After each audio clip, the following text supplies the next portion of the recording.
I'm Francesca Maxime, and this is Currents. We sit down with a prominent American Cardinal to talk health care. The challenge the Church in the United States is facing right now is the question of how do we continue to be who we are in the face of this mandate? Plus, the horrors of World War II, one man's first-hand account of what happened. I was in the train in Rosenheim, town south of Munich, and a Gestapo fellow came in to control the papers. And that was the most dangerous and terrifying moment. And toward a new relationship between Christians and Jews. Different Christian bodies, including Catholic churches, are very interested in healing the relationship between Jews and Christians.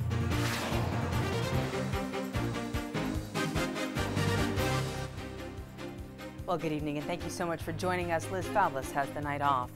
Well, it may be the first casualty of the new health care law. Franciscan University in Steubenville, Ohio has announced that beginning this fall, it will no longer give students health care coverage. The school says it made that decision because of the federal mandate requiring all health plans to include coverage of contraception, sterilizations, and abortion-inducing drugs.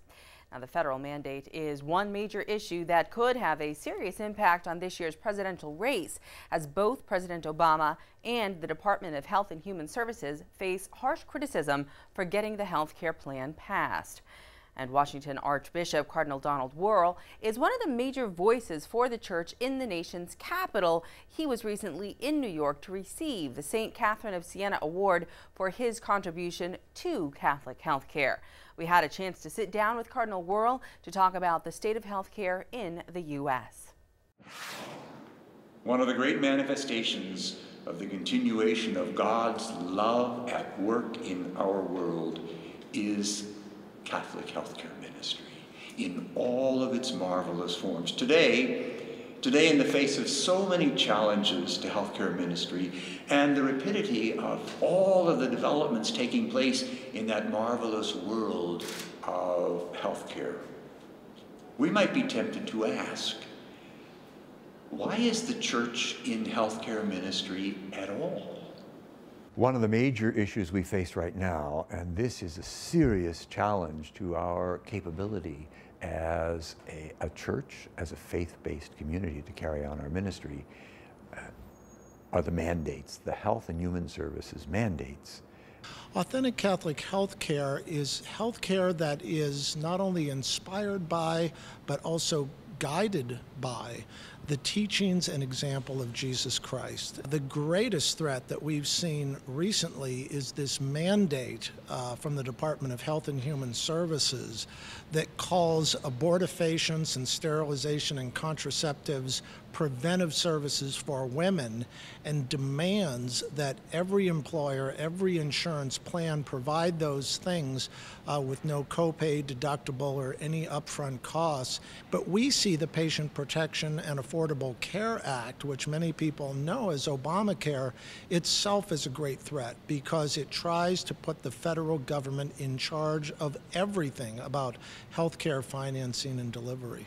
These mandates have embedded in them this narrow, radical definition of what religious freedom is all about, that it basically excludes us from being a part of the common good. It excludes us from participating, as we have for hundreds of years in the life of our country. This mandate threatens simply to say we can have no part of that, because what it does is it defines religion as simply worship, and it excludes all of those good things that the church has always been involved in. It's very much about the state, perhaps in the name of wanting to do good for people, perhaps in the name of ensuring access to health care, wanting to control the church and wanting to control people in healthcare to make things turn out right according to them. The Catholic Church is involved in healthcare because it believes that the care of the sick is an important part of Christ's mandate of service. Well, stay tuned. There's much more currents ahead. A turnaround in the presidential race. We'll get the latest numbers along with the rest of the day's headlines coming up next.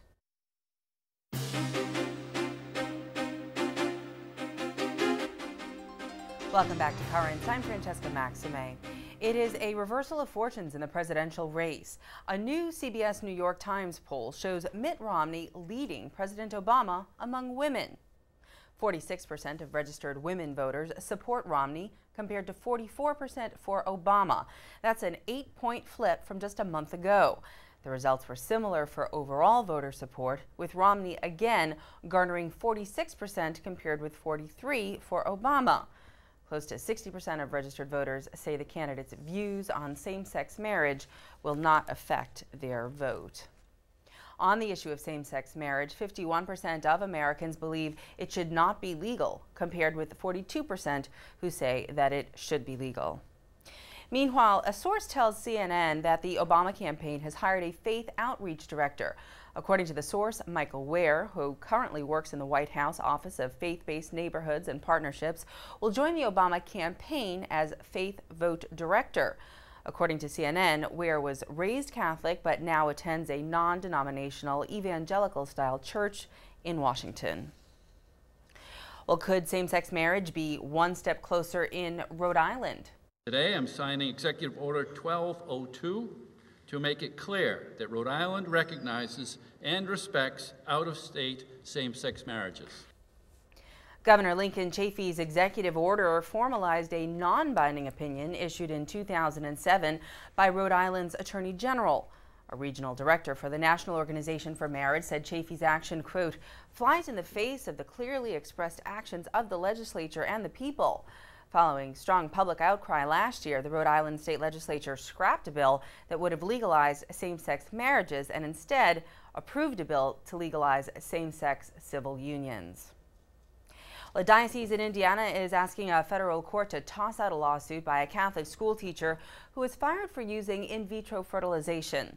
The Diocese of Fort Wayne South Bend says the lawsuit should not be allowed under a law that prevents religious workers from suing their employers for discrimination. The diocese says the woman was not fired, rather her contract just wasn't renewed. The diocese says that it was within its rights to not renew that contract because teachers are required to abide by the church's doctrine. Well, a high-profile American priest has admitted to fathering a child.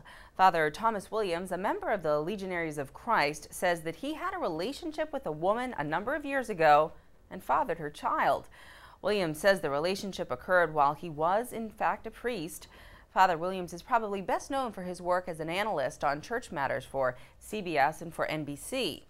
In a statement, he says he will take a year off from public ministry to reflect on his commitment as a priest.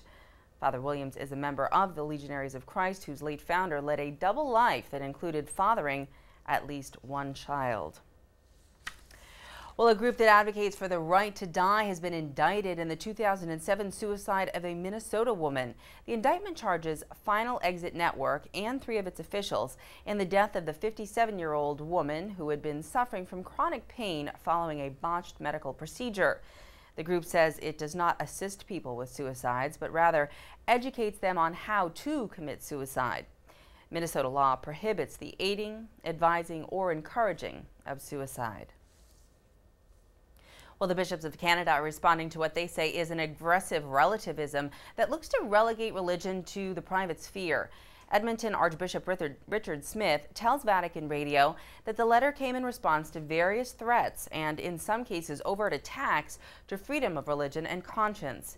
Smith says those freedoms are inherited, not granted by the state, and the state does not have the right to take them away. He says the church and state in Canada have historically had good relations. Well, the Vatican press office says clothing manufacturer Benetton has reaffirmed its regret in having used an image of the Pope in an ad campaign. The photo showed a doctored image of Pope Benedict kissing a Muslim imam on the lips. The clothing company says that the image has been removed from all ad campaigns and that they will not use any images of the Pope without authorization from the Vatican first. According to the Vatican spokesman, the Holy See also asked and received an act of generosity from Benetton for one of the church's available charities. Well, a powerful piece of music commemorates Holocaust victims. Brooklyn Bishop Nicholas DiMarzio was at St. Joseph Church in Prospect Heights for that performance.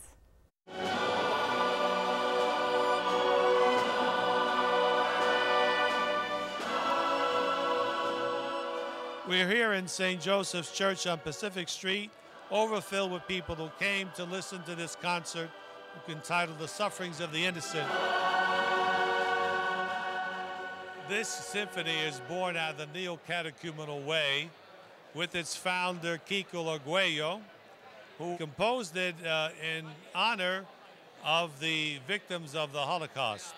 He gives a very strong view of the suffering of Mary, to which this was dedicated. Es terrible pensar la Virgen debajo de su hijo en la tortura más atroz. It's terrible to think the Virgin below the cross at the most atrocious torture. Y que no se ha revelado, no ha dicho por qué el sufrimiento. And she did not rebel. She didn't say why the suffering. Kiko Arguello is like an apostle to me, seeing how from the Blessed Virgin Mary speaking to him, how you see the church filled with people.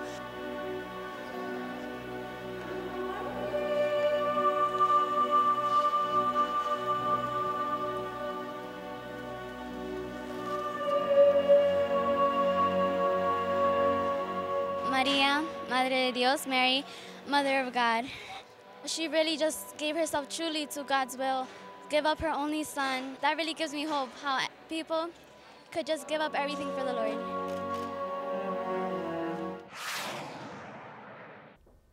Certainly some beautiful music there.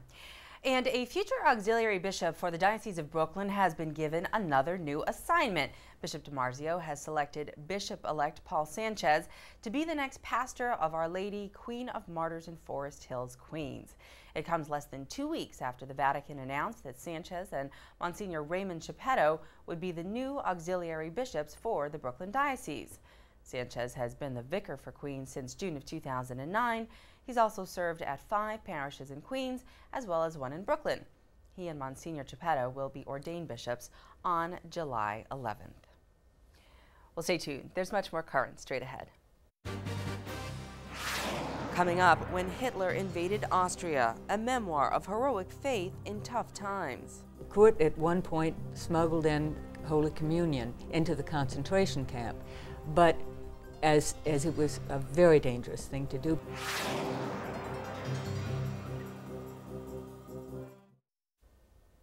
Welcome back. Well, for Austrian citizens, it is another day that will live in infamy. March 12, 1938. That is the day German troops marched into Austria as Nazi leader Adolf Hitler attempted to annex his fatherland. One man who opposed those efforts was Austria's then Chancellor, Kurt von Schuschnigg, who along with his wife were eventually sent away to a concentration camp. The son of Austria's Chancellor, also named Kurt, recounts the gripping events of that time in a new book. He and his wife Janet are the authors of When Hitler Took Austria, a memoir of heroic faith by the Chancellor's son. I recently had a chance to talk with both Kurt and Janet. This book that you wrote, When Hitler Took Austria, tell us how this details your very personal experience, because you wrote it, you, Janet, as a memoir in collaboration with your husband of his experiences during the Nazi regime. Yes. At the onset of the 30s, Austria had a terrible struggle between the radical socialists, who were in great number Marxist, and the Nazis, and of course there was communism. That was a third threat. So there was a long struggle. Engelbert Dollfuss, the predecessor of Kurt von Schuschnigg as Chancellor, was murdered by Nazis in his chancellery in '34, and at that point Kurt's father took up this fight, and it lasted until Hitler actually ran out of time and patience and was afraid of the vote that Chancellor Schuschnigg called on whether or not Austria wanted to join with Germany, and they didn't. So he was arrested, and that began Kurt's and long odyssey. Long journey. And that was Kurt's father. What happened to your father? And then explain to us, too, what happened to you? After 4 months about, he was transferred to a Gestapo prison in Vienna. And I myself was in a Jesuit school at the time, high school, and the prefect there told me after a few days of Anschluss that my father has been arrested, and but there is a call for me from my father, and he had one call to me, and he told me that I should be good, I should do my prayers, and be a good Catholic boy. Yeah. And then what happened to you as a consequence? Because we know that he went to the concentration camp. I was not allowed to live in Austria, really. They said it would be dangerous for me, and for my protection I had to move to Germany. But you were called an undesirable. I was undesirable, yeah. And he wasn't allowed in the school system, so he had to have he had a Nazi tutor. I had a hard time getting in a school in Munich too, but eventually all worked out. And in school I had a schoolmate whose father was in the Navy and was an admiral, who was anti-Hitler, and he told me one day, he said, look, eventually you will be called to serve in the army, never mind your name. And you better volunteer for the Navy, then I can protect you and control what happens to you. So it well, keep an eye on And that's almost one of the miracles that you mentioned throughout the book that's happened in sort of keeping a good watch on you to make sure that you stayed safe. I had people all along the way that kept helping me, and later on when I was wounded, I had a nurse in the hospital who risked her life to get me out on a pannier car, they called it, these covered wagon. Covered wagons. With a farmer couple. The farmer and his wife all knew that they'd be killed if they were caught with him. Janet, how did you capture all of this rich history in this book, and to whom do you think that this is best served? Who would like to read this book and why? Well, I think that it is a story of courage and faith, basically, because we have to remember that there is something to hold on to when things are terrible. Things aren't perhaps terrible for so many people today, and I think that they forget. But you read stories like this, and it was one miraculous occurrence after another. That whole family should have been dead many, many, many times over, but they all prayed. Kurt at one point smuggled in Holy Communion into the concentration camp, but as it was a very dangerous thing to do, but that meant the world to his father. His father hadn't had communion that was the center of his father's life. His father was a very devout, very good Catholic. And that is really an untold story that is seeing the light of day for the first time, is the story of Catholicism during the Nazi regime here, and how people did try to preserve it in their own ways throughout this process. As best they could, because of course the Catholics were persecuted. All the religions were. It didn't matter if you were a Seventh-day Adventist or a Catholic. They were all. There was no religion except the religion of Adolf Hitler. Terrible, especially about the Catholics and yeah, exactly. And it's just something that we take for granted today. And what impressed me the most about everything was when I did finally learn this whole story, I asked my husband, don't you hate people for what they did to you and your family? And he said, you can't blame people for what they did out of fear. They did it out of fear and not out of faith. Sure. Everybody wanted to survive. And they were afraid. What is the bigger picture of the book, do you think? The large message that you want everyone to take away? The point is that people sacrificed. They thought of somebody else before themselves. Sure. And this is something today that perhaps we need to remember. It's an excellent message to always remember, and I think that a lot of people will look forward to reading your book and extracting that message from it, and some of the adventures as well, I'm sure, Kurt. So we're so happy that you could join us here today on Currents. We really appreciate it. Thank you so much for having me. Thank you. Thank you. And please stay tuned. There's much more Currents straight ahead.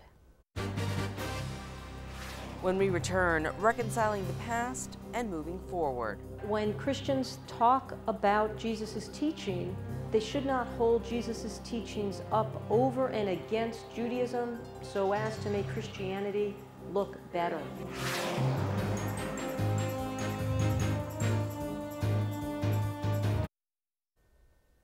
Welcome back. Well, a major component of Hitler's attempt to expand his powers was the extermination of Jews, more than 6 million of whom were killed under his command. What impact did this genocide have on Christian-Jewish relations? Immaculate Conception Parish in Astoria, Queens hosted a series examining that question, and last night we had a chance to see the final talk on a post-Shoah Christian theology. We're coming on the other side of the Shoah, and people are maybe more open to discuss it. It's not as heart-wrenching. They're looking at it in serious theological terms. Because there was so much suffering that the Jewish people have gone through, a post-Shoah theology must be a theology of great compassion, understanding, and humility. The Shoah is the Holocaust. It is the Hebrew word to refer to the events between 1933 and 1945. Shoah seems to be the preferred term because Holocaust seems to imply a religious offering to God. So it would be obscene to think that anything individuals in Judaism or the Jewish nation as a whole had ever done in history merited such divine punishment.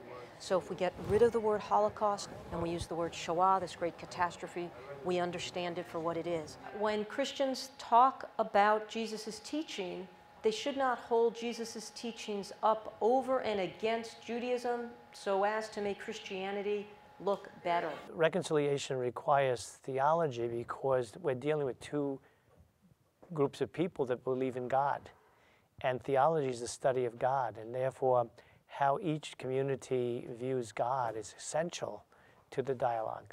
Different Christian bodies, including Catholic churches, are very interested in healing the relationship between Jews and Christians because it's the very nature of Christianity is to be a reconciler. There's a very famous photograph, Pope John Paul II, and the chief rabbi of Rome, Ilya Toaf.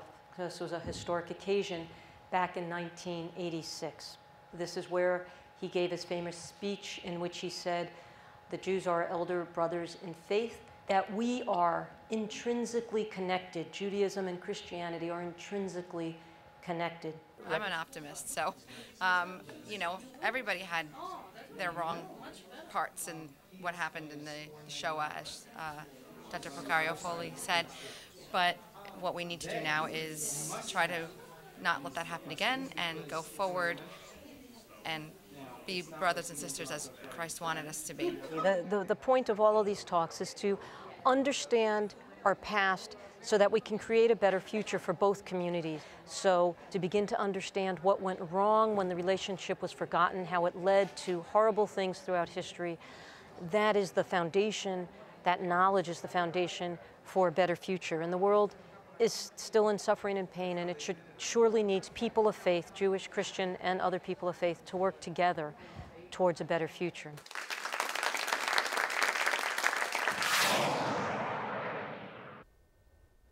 All right, well, that is all for this edition of Currents. Tomorrow, as debate continues on the rights of religious institutions and healthcare workers, we'll take a look at where our laws originate.